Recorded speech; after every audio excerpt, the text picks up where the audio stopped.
Dan Bilzerian was, at one point, considered the king of Instagram. His posts tend to focus on beautiful women, guns, and extremely expensive items like watches and cars. However, it turned out that his glamorous empire was more of a house of cards, which collapsed in one of the most dramatic falls from grace a celebrity has experienced in the last decade. How did Dan amass such a huge following?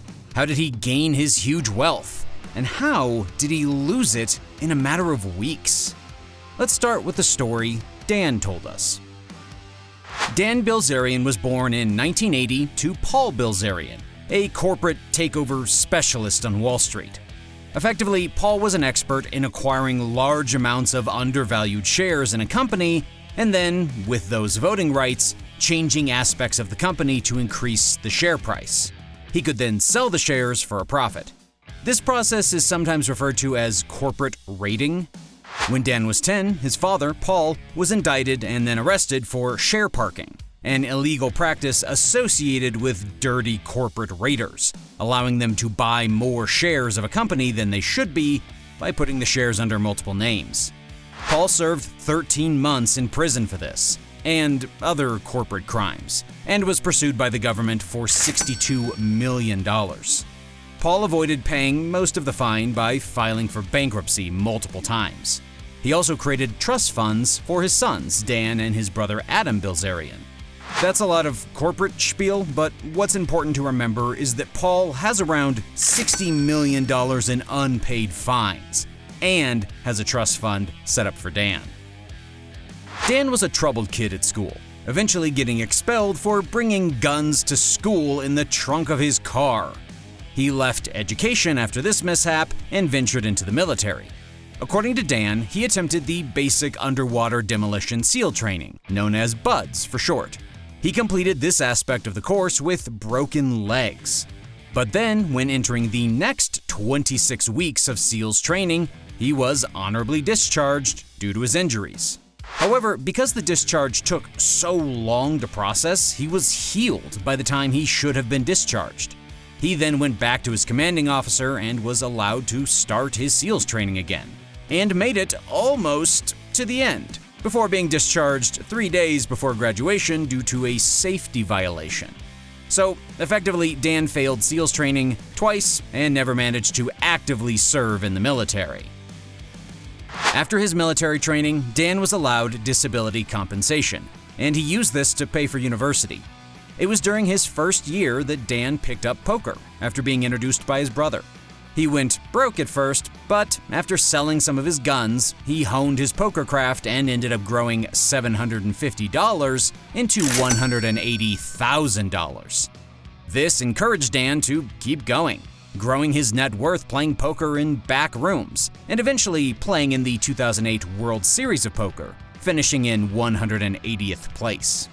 According to Dan himself, he has won as much as $10 million in one night playing poker. And in 2014, he made $50 million due to his poker skills. Because this money was not made in official games against professional players, the claim can never be proven or disproven.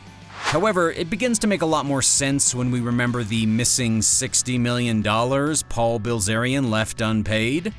Dan's trust fund reportedly unlocked when he turned 30, which was around the time of all these multi-million-dollar poker winning streaks. Although this all seems more than a little fishy now, it's important to remember that hindsight is 20/20.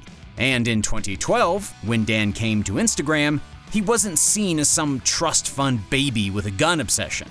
Dan was a charismatic yet enigmatic character, living a dream life of mansions, parties, women, and guns. As the followers grew, the posts became more and more extravagant. Some of my personal favorites include him flying into Coachella in a helicopter, crowd surfing in a rubber dinghy, and Dan crushing an old BMW with a tank. Whilst his Instagram page was growing in size, Dan began taking acting roles as well, appearing in Olympus Has Fallen, Lone Survivor, and The Equalizer. He actually ended up suing Lone Survivor after his role was significantly cut down in the editing process. Dan loaned the production $1 million in return for the role and was expecting 8 minutes of screen time. In the final cut, he got under 1 minute.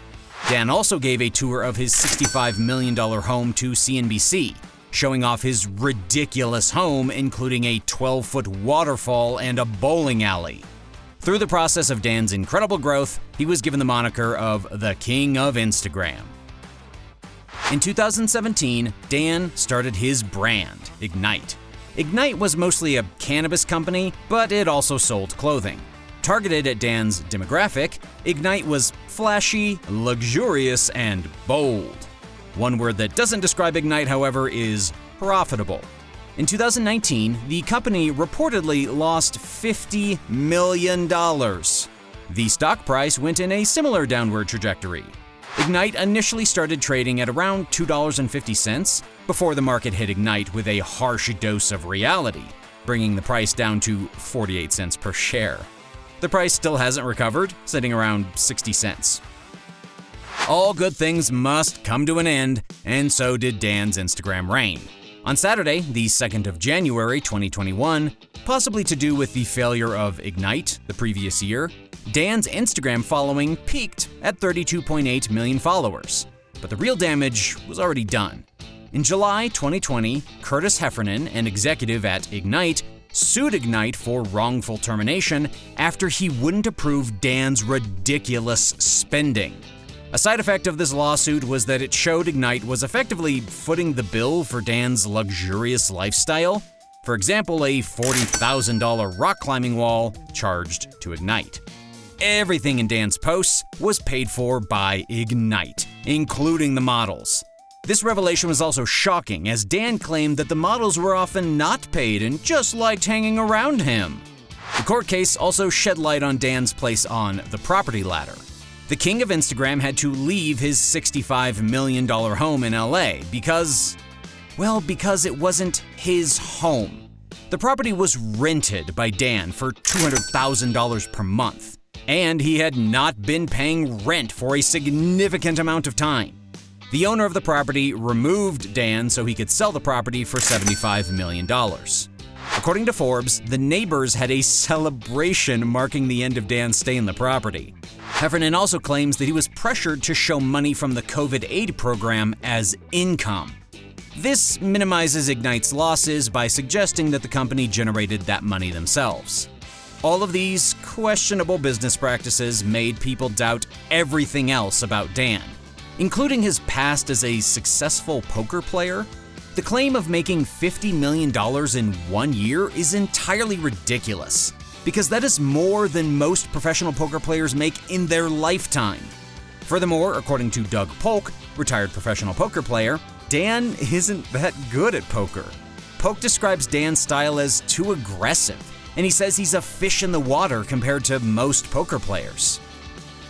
So, by 2021, not only was Dan's company a huge $50 million failure, but all the mystique and fascination about his lifestyle has dispersed. The world now sees him as a guy with a trust fund who likes attention, as opposed to the rightful king of Instagram. Although Dan's account still has millions of followers, his name, face, and angular beard are now and forevermore a big joke in the eyes of the internet.